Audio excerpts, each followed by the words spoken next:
Hello, snakes. My name is Dante, and today it's Podcast Tuesday once again. And well, this is the last Strixhaven spoilers podcast before we get the official release in, per release this weekend. So, yeah, this time we're gonna be talking about the special guest and Mystical Archive, which Mystical Archive has made a return. Not even joking. Yup. So let's just dive right in and just talk about, the brand new Mystical Archive cards. 10 of them, yeah. Plus a plus two bonus special guest cards. So, yeah. Let's just let's just start up and yeah, go into our number 10. And we got Armageddon. Armageddon being a 4 mana sorcery, destroy all lands. Quite the game changer for Commander. And well, it's just a crazy card. Honestly, this card should be banned from sealed. That's like my hot take on this, cuz this is literally like you can't play this in a sealed deck. Like, bro, imagine just like resetting all the lands. Like look in the late game. Imagine when you have like 6 or 7 lands out or something, and then boom, you just do an Armageddon, and then all the lands are gone. So it's gonna take you a long time to like recover. You won't be able to get the cards you need, and it's just plain disruptive, man. This, and it would extend the games too long. This card should not be usable in a draft or a sealed. So, yeah. But for Commander, if your pod allows it, go ahead and use it. But still, once again, but yeah, it's just one of those cards that people will not want you to use against them. So honestly, I'm not entirely sure about this. So yeah, let's go to our number 9, and we got Prismatic Ending. Yep, powerful, powerful removal that is played in Modern, sometimes Legacy, and it's making a comeback for the Mystical Archive. I mean, so yeah, and it's actually really cool.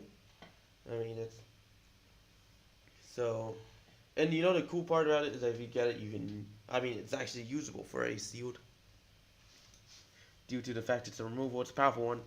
But yeah, Prismatic Ending. Yeah, you get it. Just a powerful removal, usable in a lot of decks and formats. And well, yeah, that's basically the main thing about the Prismatic Ending. It's a powerful removal, and it has a lot of usability. So, yeah. Let's go in to our number 7. And we got...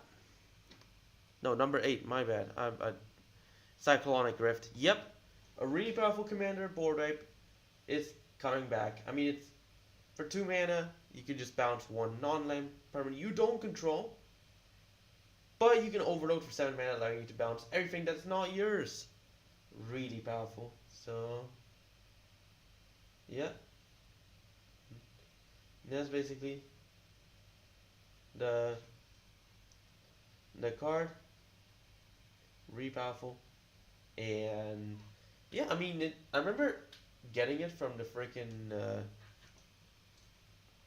what was it called? Oh, yeah, 2014 Commander deck, one that had the furry.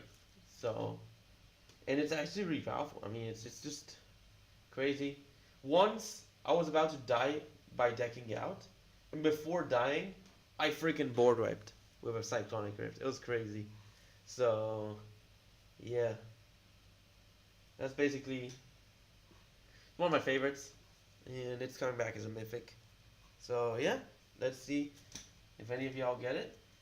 Also, don't forget, I couldn't fit it because of the formatting, but each mystical archive card will have its own Japanese version, which can be found in Japanese booster packs and in collector boosters. So, yeah, really, really cool, and yeah,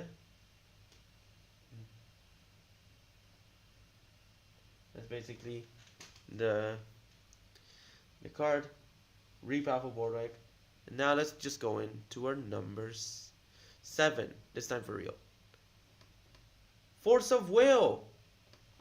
Quite the powerful, one of the most powerful board wipes in the game. Being 5 mana instant that you can instead pay 1 life and exile a blue card for your hand to cast it. And it counters any spell. So a really powerful counter spell which can catch many players uh, unexpectedly, and yeah, it's just a broken card. I mean, there's not much you can do against that. So yeah, good thing it's just in Legacy. No, I mean modern closest thing you have is basically Force of Negation, and for the creatures is Subtlety. So yeah, but Force of Will is just a crazy card, man. I mean, there's just there's almost no stopping it. I mean, it's just freaking annoying, you know. Well, that's our number 7. Let's go into our number 6, and we got Ad Nauseam. Y'all remember this deck? I mean, look at this: 5 mana, instant that lets you reveal top card of your library and put in your hand. Lose life equal to mana value, and you can do it any number of times. So basically, normally you'd be gambling, you know, with this card. You go ahead and draw as much as you want and make sure to not die from it. Similar to like Altar of Bolus. I mean, Altar of Bolus was like better. It's because you could just keep on casting spells until you just couldn't, or I mean, whether it was life or if you hit a land. I mean, if you didn't play a land the turn you casted the altar, I mean, altar, no, Citadel, my bad, Citadel of Bolus, then you could just play a land, and then you could just keep on going. It was crazy, man, and then just gain a lot of life. Pair it to freaking you know, Sensei's Divining Top, and what was it called? Oh, Airflux Reservoir. Yeah, that was a crazy combination, honestly. So, yeah, that's basically the thing. And, well, yeah, but the modern decks, I mean, you use ad nauseum. I mean, you could ramp up with freaking lotus blooms. You could also, and then I mean, and you know what you do is, I mean, you pop uh, Angel's Grace, which would allow you to not lose the turn you play it, and then just so you could pay as much life as you want to ad nauseum, draw out your whole deck, and then you just kill the opponent with a lightning storm. Or you could also use, or now what they were doing was using Fastest Oracle. But lightning storm was another win con. I mean, I think like people doing. I don't know if people still use lightning storm for ad nauseum. I mean, honestly, it's just cooler. I don't like Fastest Oracle, so lightning storm. Ad nauseum, right?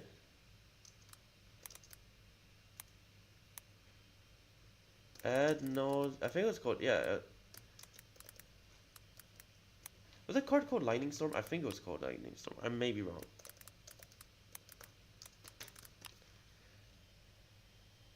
Yeah, it was called Lightning Storm. Yeah, Lightning Storm ad nauseum.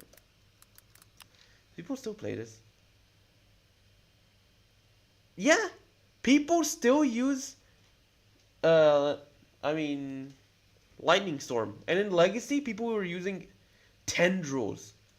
Like people were storming with tendrils, and they would use lightning eye diamonds as well. And oh yeah, that was also because of people were using Simian Spirit Guide. Simian Spirit Guide was like got banned afterwards. So yeah, that's why people don't use the lightning storm anymore. But people still do it. I mean, I think people use both.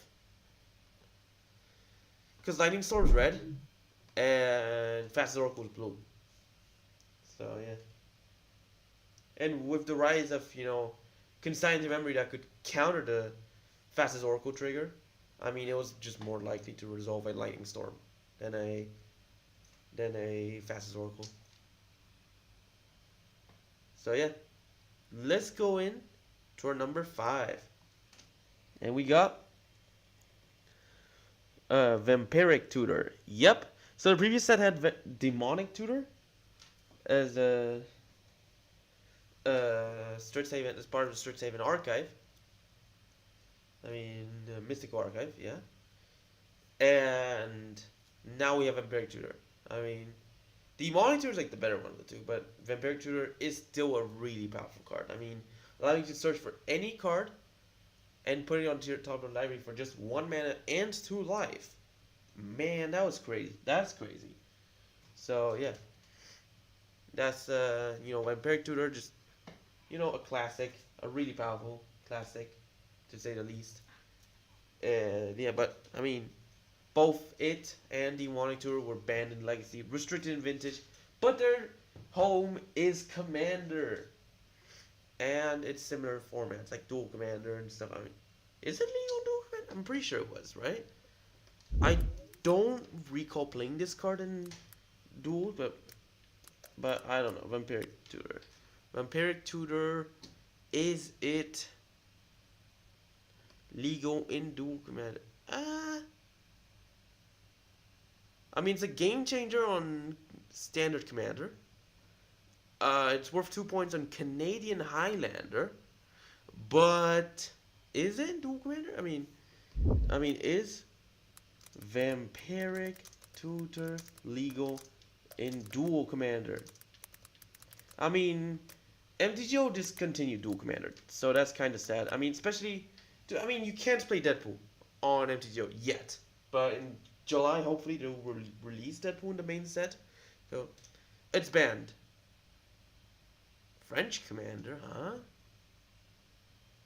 What about Demonic Tutor? I'm pretty sure if Vampiric Tutor is banned in Dual Commander, then Demonic Tutor should be banned as well. Yep, both of them are banned. What about Imperial Seal? Imperial Seal. Because that was like a strictly worse version. Imperial Seal is banned. Okay. What about Grim Tutor?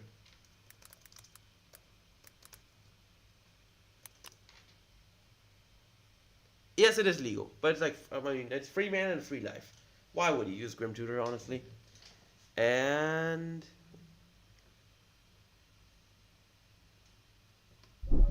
so yeah, that honestly, it's just crazy. I mean, it's just one of those cards that are expensive, but only for having fun. It's just, I don't see the value in this. Let's go to our number 4. And we got Jeska's Will. Despite it having synergy with the commander, it is still a very powerful card in Legacy. I mean, it's a free mana sorcery that lets you choose one, but if you have a commander, you can choose both. You add 1 red for each card in the opponent's hand, or impulse draw the top 3 cards of your library. Played in Legacy Storm decks because, well, it's both a ritual and card advantage. So, I mean, whichever one you need. If you need the mana, go ahead and get the mana. If you need the cards, go ahead and get the cards. And yeah, I mean, so yeah, I mean, but also, if you're playing this in Commander, especially even Jeska deck, you're getting both. So, yeah, really powerful card.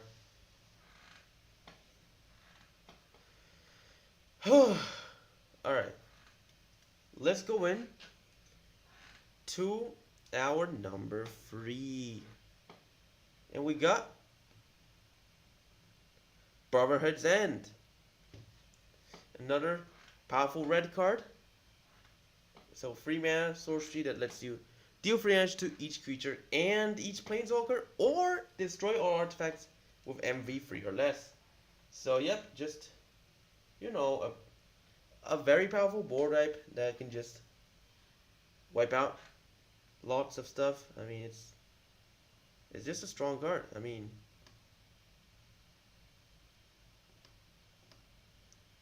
what else can I say? It's just bonkers.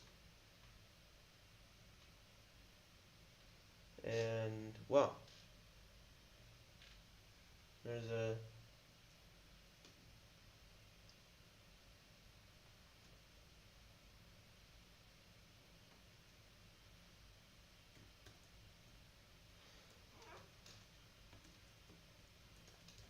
and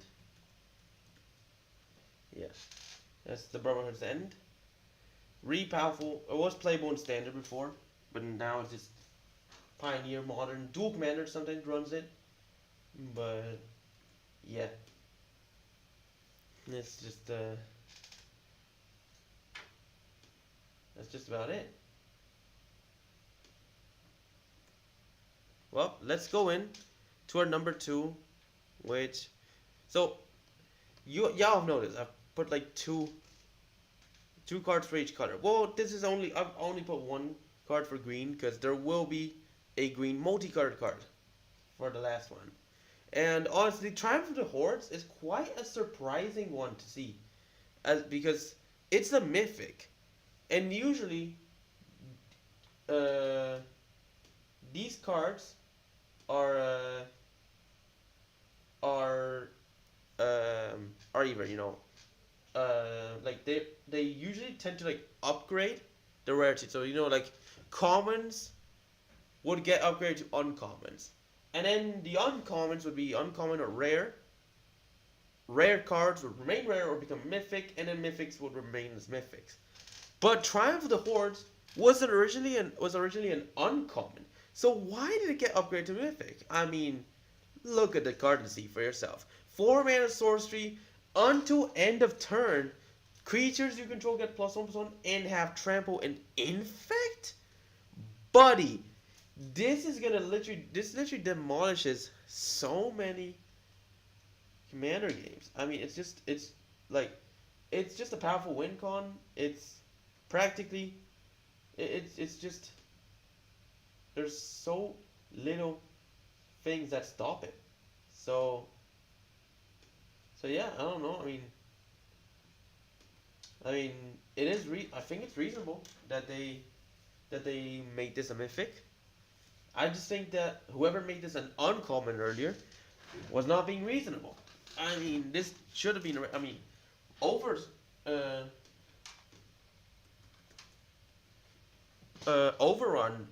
I mean, was like uncommon or rare, but it didn't give infect. It was like +1/+1. No, +3/+3 and trample, and it was like 5 mana with 3 greens. It was like 4 mana. 2 greens only. No triple green or anything like that. And yeah, but that's not the best. I mean, that's not the last one. We got Bring to Light, a Pioneer classic.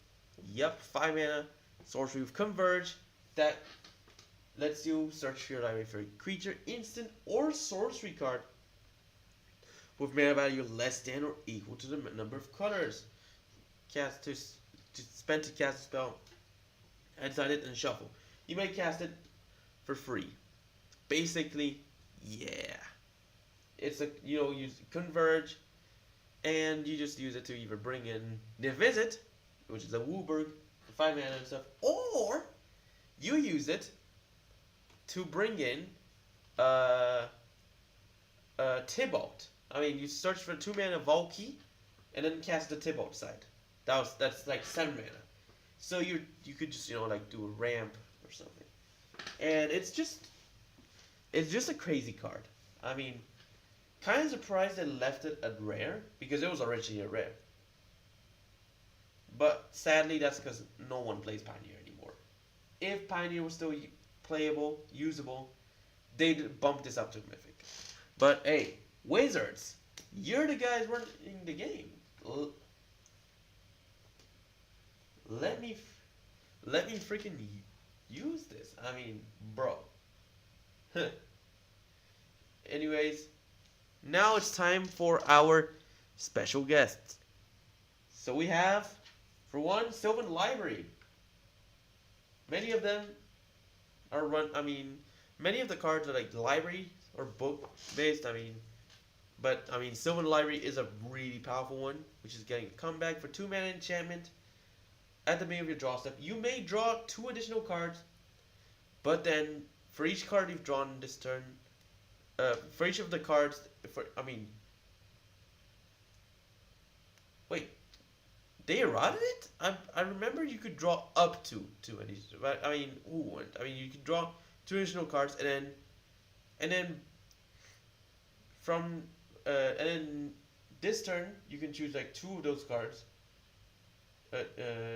to either send them back on top or pay for life and keep in your hand. So essentially allowing you to take 1 from free each turn and then let the rest on the top. Or if you want special cards, more cards, all you gotta do is just pay the life and just get the extra stuff. So yeah. But other than that, we got one more. One that will shock you all without the right context. And that is Library of Alexandria. Yep, Library of Alexandria is coming back. Not in the way you think. Arena has deemed Library of Ling too powerful for digital. So what they did is they swapped it out for Library of Alexandria, a card that is in the reserve list in paper and was formerly part of the Power 10. What is this? Wizards, I don't hate you for this, but what are you thinking, honestly? This card, absolute bonkers. Taps for cards or draw a card if you have exactly 7 cards in hand. Yeah, it's crazy. So that's basically, the thing. You got Library of Alexandria, and well, yeah. Congratulations, you've reached the end of the podcast. So why don't you like and subscribe and follow if you enjoy. Share friends. Stay tuned to his videos, streams, and podcasts. Podcasts will be live every Tuesday 4:30 GMT. So stay tuned to them. Watch my other videos too. And use code Dante the Snake in the Fortnite item shop or Epic Game Store. Whichever one you prefer, and well, whatever. Just make sure to stick around. Check my other videos, and maybe tomorrow I'll be live streaming. Who knows? But this Friday, don't miss out my pre-release unboxed things for Strixhaven. Secrets of Strixhaven. And Saturday, I should be doing a Dual Commander stream of a Dual Commander Battle for Dual Land event. Yep. But other than that,